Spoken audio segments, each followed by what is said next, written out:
Selamat datang di video ini. Tantangan baru Toyota di era kendaraan listrik. Memikirkan pasar Eropa, khususnya, ada permintaan besar untuk produk yang lebih kompak. Mengingat kesuksesan Toyota di segmen B dan C di kawasan tersebut, wajar jika pelanggan meminta Toyota untuk mempertimbangkan pasar ini lebih serius. Namun, raksasa otomotif dunia ini kini menghadapi posisi yang sulit. Meskipun Toyota telah melihat peningkatan penjualan kendaraan listrik, EV, perusahaan justru menurunkan target produksinya sebesar 30%. Langkah ini menimbulkan pertanyaan, seberapa serius Toyota terhadap masa depan mobil listrik? Sementara pesaing seperti BYD terus maju dengan rencana EV mereka, Toyota tampak bermain aman. Dengan peraturan yang semakin ketat dan persaingan sengit dari produsen kendaraan ramah anggaran, apakah Toyota dapat beradaptasi dengan cukup cepat untuk mengimbanginya? Produksi global menurun tajam. Beberapa tahun terakhir, Toyota menghadapi tantangan besar. Baru-baru ini, produksi global mereka merosot tajam untuk pertama kalinya dalam 4 tahun, turun menjadi 4,71 juta kendaraan pada paruh pertama tahun 2024. Angka ini mencerminkan penurunan sebesar 7% dibandingkan tahun sebelumnya yang mencapai 5,06 juta kendaraan.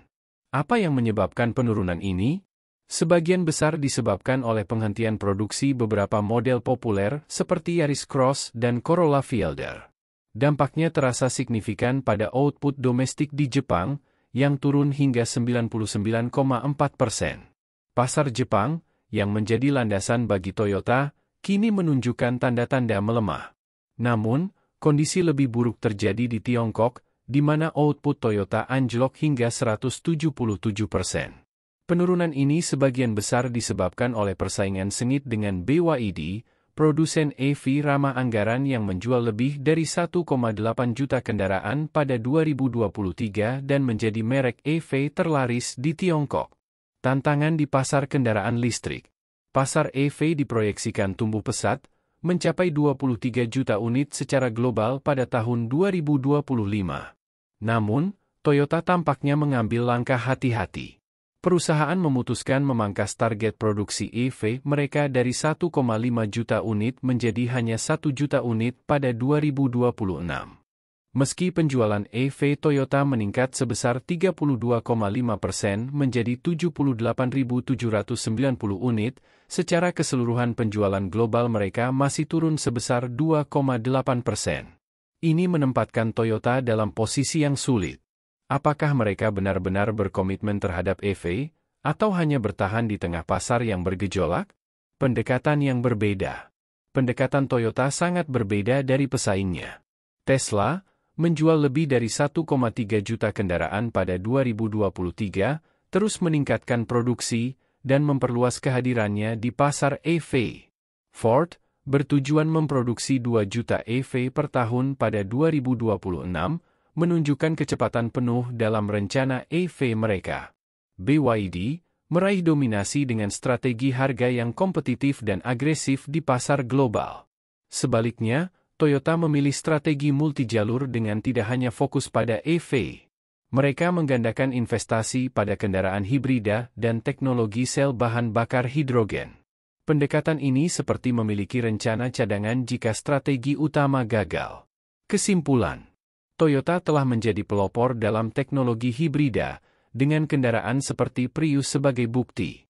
Namun, di tengah perubahan lanskap otomotif yang cepat dan tantangan dari pesaing agresif, langkah hati-hati Toyota bisa menjadi pertaruhan yang berisiko. Apakah strategi multijalur ini cukup untuk menjaga posisi mereka di pasar? Atau justru Toyota terlalu bermain aman dan tertinggal di belakang para pesaingnya? Jawabannya akan ditentukan oleh bagaimana Toyota merespons tantangan ini dalam beberapa tahun ke depan. Toyota, antara komitmen, inovasi, dan tantangan masa depan. Pilar keberhasilan hybrid Toyota. Sejak meluncurkan Prius pada tahun 1997, Toyota telah menjual lebih dari 18 juta mobil hybrid di seluruh dunia.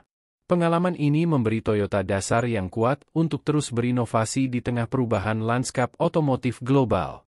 Bahkan, pada tahun 2017, penjualan mobil hybrid Toyota mencapai 1,4 juta unit, menunjukkan kontribusi signifikan teknologi hybrid terhadap keberhasilan perusahaan. Namun, ketergantungan pada kendaraan hybrid menimbulkan pertanyaan tentang komitmen Toyota terhadap kendaraan listrik sepenuhnya, EV.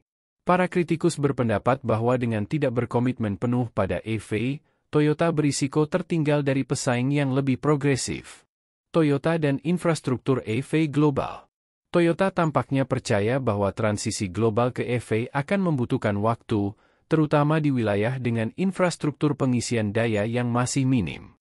Sebagai contoh, di Amerika Serikat hanya terdapat sekitar 150.000 stasiun pengisian umum, angka yang jauh dari memadai untuk mendukung transisi penuh ke EV. Di sisi lain, banyak negara maju dengan jaringan pengisian daya yang lebih baik mendorong adopsi EV lebih cepat. Keraguan-raguan Toyota untuk sepenuhnya mendukung EV dapat menjadi risiko jangka panjang, mengingat semakin banyak konsumen yang sadar lingkungan serta peraturan pemerintah yang semakin ketat terkait emisi. Pertanyaannya adalah, apakah Toyota akan siap memenuhi permintaan EV yang terus meningkat, atau mereka akan mengejar ketertinggalan? Dampak ekonomi dari transisi ke EV. Keputusan Toyota tidak hanya berdampak pada laba perusahaan, tetapi juga pada ekonomi Jepang. Mantan Presiden Toyota, Akio Toyoda, memperingatkan bahwa peralihan besar-besaran dari mesin pembakaran internal ke EV dapat mengancam jutaan pekerjaan. Industri otomotif di Jepang mempekerjakan sekitar 5,5 juta orang, menyumbang 2,9% dari PDB Jepang dan 13,9% dari PDB sektor manufaktur. Sebuah laporan menyebutkan bahwa jika Jepang melakukan transisi 100% ke EV pada tahun 2035, hal ini dapat menyebabkan hilangnya hingga 1,5 juta pekerjaan di sektor otomotif. Toyota menghadapi dilema besar. Di satu sisi, mereka harus berinovasi dan beradaptasi dengan perubahan pasar. Di sisi lain, mereka harus mempertimbangkan dampak sosial dan ekonomi dari perubahan tersebut. Gebrakan Toyota dalam teknologi baterai solid state. Toyota kini mengalihkan fokus ke pengembangan teknologi baterai solid state yang menawarkan beberapa keunggulan dibandingkan baterai lithium-ion tradisional. Baterai solid state lebih ringan, lebih cepat diisi, dan memungkinkan kendaraan menempuh jarak hingga 932 mil, sekitar 1.500 km, dengan sekali pengisian daya. Inovasi ini dapat memberi Toyota keunggulan kompetitif di pasar EV, tetapi mereka menghadapi tantangan signifikan. Biaya produksi tinggi, teknologi ini masih mahal untuk diproduksi dalam skala besar. Persaingan ketat, perusahaan seperti Tesla, BYD, dan Panasonic telah menginvestasikan miliaran dolar dalam produksi baterai dan terus mempercepat langkah mereka. Toyota menargetkan untuk memasarkan baterai solid state pada tahun 2025, tetapi waktu terus berjalan dan persaingan semakin ketat. Sebelum melanjutkan lebih jauh, beritahu kami apakah Anda menyukai videonya. Jika ya, silakan klik suka dan bagikan, dan mari kita lanjutkan. Keseimbangan antara inovasi dan keberlanjutan bisnis. Tekanan selalu ada pada CEO dan manajemen untuk menyeimbangkan antara ekspektasi pemegang saham, menuntut keuntungan jangka pendek. Inovasi jangka panjang, membutuhkan investasi besar dan waktu untuk membuahkan hasil. Bagi Toyota, tantangan ini semakin besar karena reputasi mereka yang dibangun berdasarkan keandalan dan pertumbuhan stabil. Lingkaran setan sering muncul ketika perusahaan terlalu fokus pada keuntungan jangka pendek, sehingga ragu-ragu untuk berinvestasi dalam teknologi baru. Kesimpulan, masa depan Toyota di tengah revolusi EV. Toyota menghadapi tantangan besar di era kendaraan listrik. Strategi mereka yang hati-hati dan fokus pada hybrid serta teknologi solid state mencerminkan pendekatan unik untuk tetap relevan di pasar. Namun, pertanyaan utama tetap, apakah Toyota akan mampu memimpin transisi menuju EV sambil tetap menjaga stabilitas ekonomi dan sosial? Ataukah mereka akan terjebak di tengah persaingan ketat? Jawaban atas pertanyaan ini akan menentukan masa depan Toyota di industri otomotif global. Toyota di persimpangan jalan, menyeimbangkan masa depan EV dan tantangan pasar. Pengakuan Toyota atas tantangan di era EV. Pemimpin Toyota tampaknya menyadari ketegangan yang mereka hadapi di tengah ketidakpastian pasar kendaraan listrik, EV. Dalam rapat pemegang saham terbaru, perusahaan mengakui tantangan besar yang ada dengan menyatakan bahwa kita harus beradaptasi dengan perubahan lanskap sambil memastikan kita tetap mendapatkan keuntungan. Pernyataan ini menggambarkan dilema Toyota, bagaimana menjaga keseimbangan antara memenuhi ekspektasi pemegang saham sekaligus berkomitmen pada visi jangka panjang untuk masa depan yang berkelanjutan. Dengan semakin banyaknya produsen mobil lain yang meningkatkan investasi di EV, tekanan pada Toyota semakin besar. Pergeseran pasar dan rantai pasokan. Toyota telah lama mengandalkan model rantai pasokan just-in-time yang terbukti sangat efisien di masa lalu. Namun, dengan meningkatnya permintaan EV, model ini menghadapi tantangan besar. Transisi ke teknologi dan material baru, seperti baterai EV dan semikonduktor, memerlukan penyesuaian signifikan dalam rantai pasokan. Kekurangan semikonduktor global, misalnya, telah menyebabkan gangguan besar pada industri otomotif, termasuk Toyota. Perusahaan ini bahkan harus menghentikan produksi beberapa model akibat kekurangan chip, yang berujung pada hilangnya penjualan dan pangsa pasar. Mengamankan rantai pasokan yang stabil, dari baterai hingga komponen utama lainnya, akan menjadi kunci bagi Toyota untuk tetap kompetitif.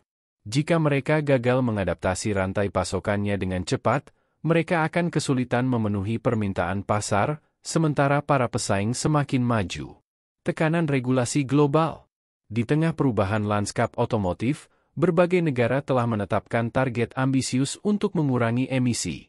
Jepang, semua penjualan mobil baru harus nol emisi pada 2035. Uni Eropa, mengurangi emisi mobil sebesar 55% pada 2030. Negara lain, Kanada, Inggris, dan beberapa negara Eropa juga memiliki target serupa. Lingkungan regulasi yang semakin ketat ini menciptakan rasa urgensi bagi Toyota untuk mempercepat upaya elektrifikasi. Namun, pendekatan hati-hati Toyota, termasuk pengurangan target produksi EV sebesar 30%, menimbulkan pertanyaan, apakah mereka bergerak cukup cepat untuk menghadapi perubahan ini? Jika tidak, Toyota bisa menghadapi penalti besar dan kehilangan pangsa pasar karena pesaing yang lebih gesit. Reputasi Toyota dan tantangan inovasi. Toyota memiliki sejarah panjang sebagai pelopor inovasi dalam industri otomotif.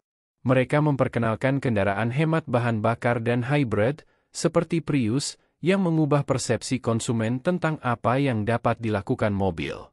Namun, di tengah transisi global menuju kendaraan listrik, pendekatan Toyota mulai dipertanyakan. Meskipun mereka tetap fokus pada teknologi hybrid dan teknologi baru seperti baterai solid state, banyak yang merasa bahwa strategi mereka kurang agresif dibandingkan pesaing seperti Tesla dan BYD. Kesimpulan, menyeimbangkan masa depan dan tradisi. Lanskap otomotif global sedang berubah dengan cepat, didorong oleh kemajuan teknologi dan regulasi emisi yang semakin ketat. Toyota, sebagai salah satu pemain utama di industri ini, berada di persimpangan jalan. Mereka harus memilih untuk mempercepat inovasi atau berisiko tertinggal. Dengan sejarah inovasi yang kuat, Toyota memiliki fondasi untuk beradaptasi. Namun, waktu terus berjalan, dan pesaing tidak menunggu. Langkah Toyota di tahun-tahun mendatang akan menentukan apakah mereka tetap menjadi pemimpin industri atau justru kehilangan pijakan di pasar yang semakin kompetitif. Masa depan Toyota, mencari keseimbangan antara tradisi dan transformasi di era EV. Tantangan ketangkasan di tengah perubahan besar. Lanskap otomotif saat ini menuntut ketangkasan dan keberanian. Pesaing seperti Tesla dan perusahaan rintisan kendaraan listrik, EV, baru terus maju dengan cepat, merebut pangsa pasar dan menarik minat konsumen. Pertanyaannya adalah, bisakah Toyota melakukan perubahan besar tanpa kehilangan identitasnya sebagai produsen mobil yang andal? Toyota selama ini dikenal dengan pendekatan konservatifnya, yang berfokus pada perbaikan bertahap daripada perubahan radikal. Strategi ini telah memberikan hasil positif di masa lalu. Namun, di tengah perubahan besar dalam industri otomotif, pendekatan ini mungkin tidak lagi cukup. Strategi masa lalu versus tuntutan masa kini.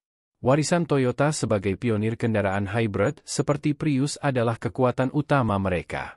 Namun, Jika mereka gagal beradaptasi dengan realitas baru di pasar EV, reputasi yang telah dibangun selama puluhan tahun bisa terancam. Keputusan yang mereka ambil hari ini akan memiliki dampak jangka panjang, tidak hanya bagi Toyota tetapi juga bagi seluruh industri otomotif. Jika berhasil, Toyota dapat memanfaatkan kekuatan mereka dalam teknologi hybrid untuk berkembang di era kendaraan listrik.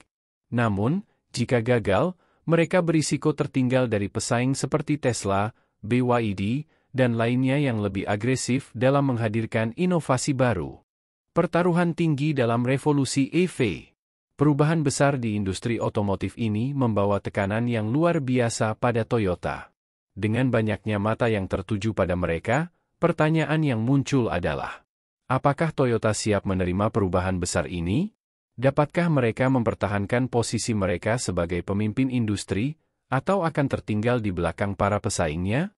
Keberhasilan Toyota dalam mengatasi tantangan ini akan menjadi indikator penting bagi masa depan EV secara keseluruhan.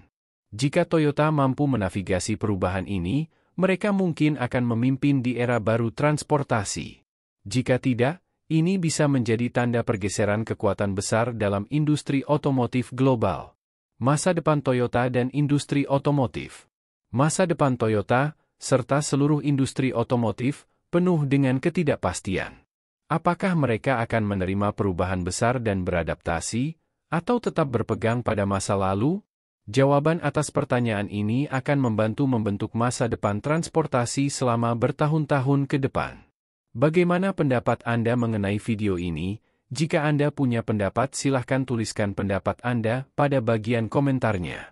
Dan jika Anda suka dengan video ini, silahkan klik like dan subscribe. Dengan begitu kami akan membuat video lainnya untuk Anda semua. Terima kasih dan sekian dulu, dan sampai jumpa di video berikutnya.